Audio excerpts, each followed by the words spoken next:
Қымбатты білім алушылар, менің каналыма қош келдіңіздер. Бүгін біз күрделі функцияның туындысы тақырыбы бойынша есептер шығаруды үйренеміз. Күрделі функцияның туындысының формуласы y' тең f' жақша ішінде gx көбейтілген g'(x). А деңгейі 16-3 есеп функцияның туындысын табыңдар. Б. f'(x) тең минус x квадрат қосылған 5 жақша сыртында куб. Осы функциядан біз туынды алуымыз керек. Бұл функция күрделі функция деп аталады. Себебі мына тұрған жазылған функциямыз f функциясы болып табылатын болса, ал ішіндегі мына тұрған функция біз g функциясы болып табылады. Сондықтан да біз жеке-жеке туынды қарастырамыз. Бірінші жағдайда біз мына жерде дәрежелік функцияның туындысын қолданамыз. Яғни x-тің n дәрежесінің туындысы n алдына түседі, n көбейтілген x және n-нен бір дәреже кемітіліп жазылады. Олай болса, 3 алдына түседі, мына функцияның өзін жазамыз. Және де 3-тен 1 дәреже азайтып 2 дәреже қалады. Көбейтілген жақша ішінен туынды алатын болсақ, минус x квадрат қосылған 5-тен туынды. Бұл жерден туынды алатын болсақ, мына өрнегіміз өзін жазып аламыз. Және де 2 алдына түседі, минус 2x болады. Ал 5-тің туындысы 0 жазбаймыз. Енді өрнекті ықшамдаймыз. 3-ті минус 2x-ке көбейтетін болсақ, минус 6x. Жақшаның ішінде минус x квадрат қосылған 5-тің 2 дәрежесі. Бұл есептің жауабы. В. f'(x) тең жақша ішіне минус 8x қосылған 1, жақша сыртында 4 дәреже, және де жақшаның сыртында осыдан туынды алуымыз керек. Бұл күрделі функция болып табылады, яғни fx функциясы болып табылатын ал оның ішіндегі gx функциясы болады. Яғни екеуінен жеке-жеке туынды аламыз. Бұл жерде тағы да біз дәрежелі функцияның туындысын қолданамыз. 4 дәреже алдына түседі, және 8x квадрат қосылған 1 өзі жазылып, 4-тен 1 дәреже азайтылады, 3 дәреже қалады. Және жақшаның ішінен туынды алатын болсақ, минус 8x қосылған 1-ден туынды аламыз.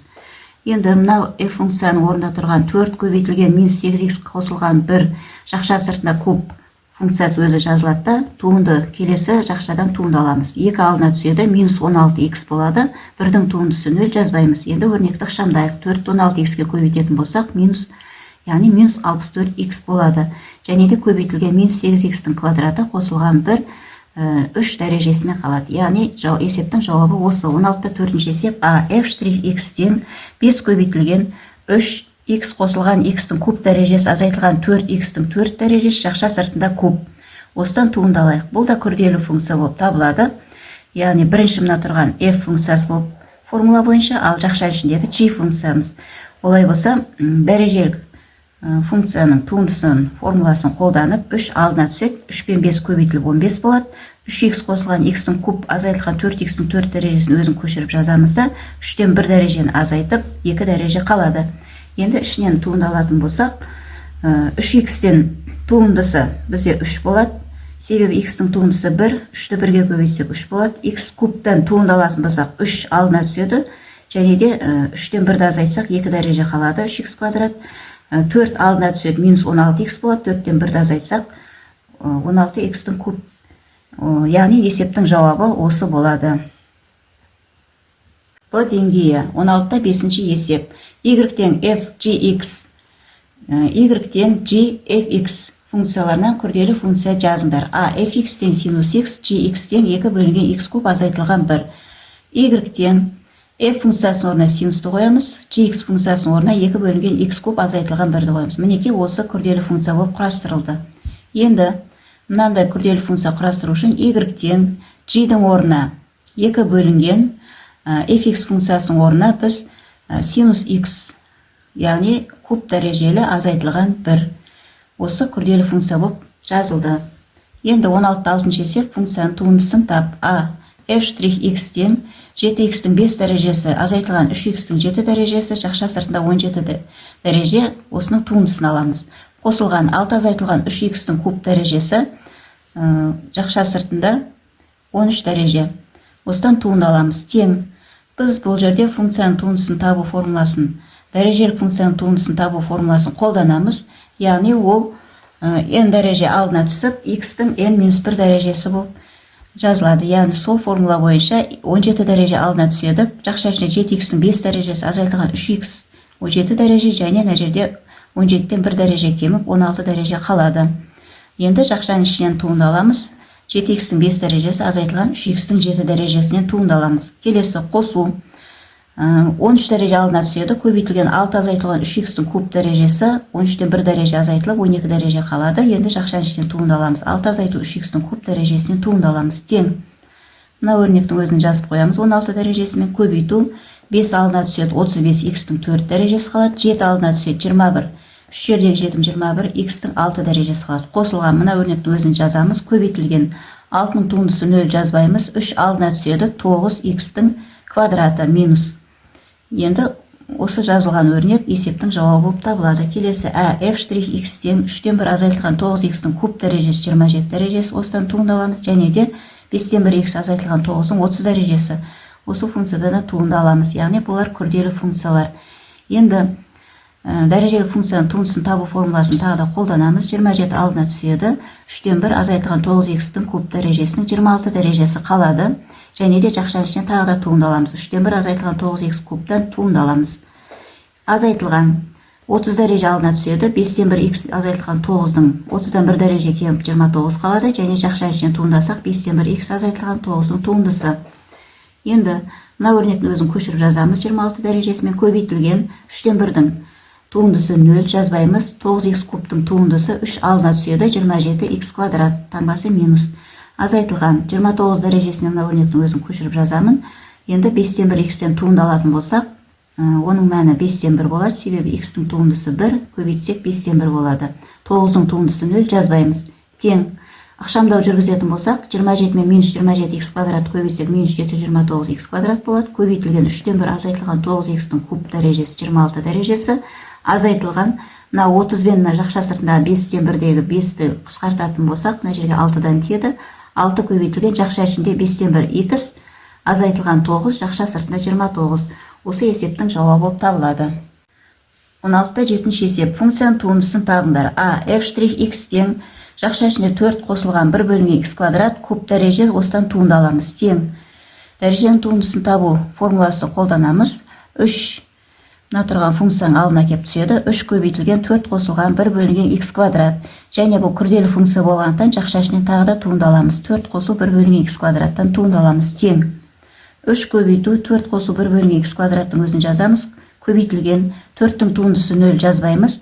1 бөлінген x квадраттың туындысын жазу үшін алдымен мына x квадратты бөлшектің алымына шығарып жібереміз. Минус 2 дәреже етіп. Яғни дәрежелі функцияның туындысын табу формуласына келтіреміз.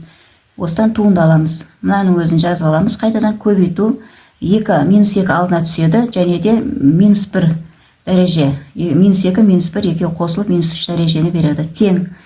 3 пен минус 2х көбейтіліп минус 6х минус 3 дәрежесімен жақша ішінде 4 қосу 1 бөлінген x квадрат жақша жабылған. Осы есептің жауабы болады. 16-та 8-ші есеп. f' x тең 10 бөлінген x қосылған түбірәсі x-тен туынды аламыз. Қосылған түбірәсі x азайтылған 1-ден 3 дәрежесінен туынды аламыз. Бұларды жеке-жеке туынды аламыз және әрқайсысы күрделі функция болып табылады. Енді бірінші тұрған функцияда біз бөлудің туындысын табу ережесі бойынша формуласын қолданамыз. U бөлінген v-ның туындысы тең U бірінші туынды және оған көбейтеміз v, азайтылған U көбейту v-ның туындысы. Бөлшектің бөлімде v квадрат. Олай болса 10-нан, яғни U-дің орында бізде 10 тұр, v-ның орында x қосылған түбірәсі x тұр. Олай болса 10-нан туынды аламыз. Мына өрнекті өзін жазамыз. Азайтылған формуладағы U, яғни 10 өзін жазамыз. Екінші x қосу түбірәсі x-тен туынды аламыз. Және де мына бөлшектің бөлімінің квадраты болады. Енді қосылған мына жерде 3 алдына түседі. Көбейтілген түбірәсі x минус 1-дің квадраты. Және де мынаның өзінен тағы да туынды аламыз. Тең. Мына тұрған 10-ның туындысы 0 болғандықтан түгел мына жер 0-ге айналып кетеді. Енді қалған жазамыз. Минус 10, x-тің туындысы 1, қосылған түбірәсі x-тің туындысы 1 бөлінген 2 түбірәсі x. Мына бөлшектің бөлімін өзгеріссіз жазамыз. Қосылған 3, мына жерде түбірәсі x минус 1 квадраты өзі жазылады. Көбейтілген мынадан туынды алатын болсақ, түбірәсі x-тен туындасақ 1 бөлінген 2 түбірәсі x, 1-дің туындысы 0 жазбаймыз. Енді ықшамдап жазатын болсақ, минус 10, мына жерде ортақ бөлім береміз. Түбірәсі 2 түбірәсі x қосылған 1 алымында, бөлшектің бөлімде 2 түбірәсі x. Бөлшектің бөлімде x қосу түбірәсі x-тің квадраты өзі жазылады. Қосылған 3 түбірасты x азайтылған 1-дің квадраты, оны 1-ге көбейтсек өзі болады, бөлшектің бөлігі 2 түбірасты x. Осы есептің жауабы. 16-та 9-шы есеп. А. f'(x)тен 1 азайтылған 3x квадрат жақша сыртында туынды қосылған 1 бөліне x квадрат қосылған 4-тің жақша туындысын аламыз, және тең болады. Бұл жерде де біз 1 бөлінген 2, яғни мынау тұрған түбірдің өзінен туындысын аламыз. Түбірдің өзінің туындысы 1 бөлінген 2 түбірасы x болғандықтан, x-тің орнында бізде 1 азайтылған 3x квадрат болғандықтан, осының өзін жазамыз. Көбейтілген, енді біз мына жерден, мына тұрған түбірдің астындағы тұрған өрнектен туынды аламыз. 1 азайтылған 3x квадраттан туынды аламыз. Қосылған, енді мына бөлудің туындысын табу ережесі бойынша мына формулаға саламыз. 1 көбейтілген x квадрат плюс 4 өзі жазылады. Азайтылған формулада u-дің орнында 1 жазамыз, ал v-ның орнында мына өрнек. Яғни x квадрат қосылған 4-тің өзінен жазып, одан туынды аламыз. Енді 1-ді мына тұрған неге өзін жазып аламыз да, 1-ден туындасақ, ол 0 болады. 3x квадраттың туындысы минус 6x болады. Жазып аламыз. Қосылған. Мына жерде 1-дің туындысы 0 болғандықтан барлығы 0 болып кетеді. Мына жерде минус 1 қалады. Және де бізде ол жерде x квадрат қосылған 4-тің квадраты өзі жазылады. Мына жерде минус 1 өзі алдында тұра береді. X квадраттан туындасақ 2 алдына түседі. Минус 1-ге көбейтіліп минус 2x болады. 4-тің туындысы 0 болады. Оны жазбаймыз. Енді ықшамдайтын болсақ, минус 6x-ті 1-ге көбейтсек минус 6x, бөлшектің бөлім өзгерісі жазамыз. Қосылған.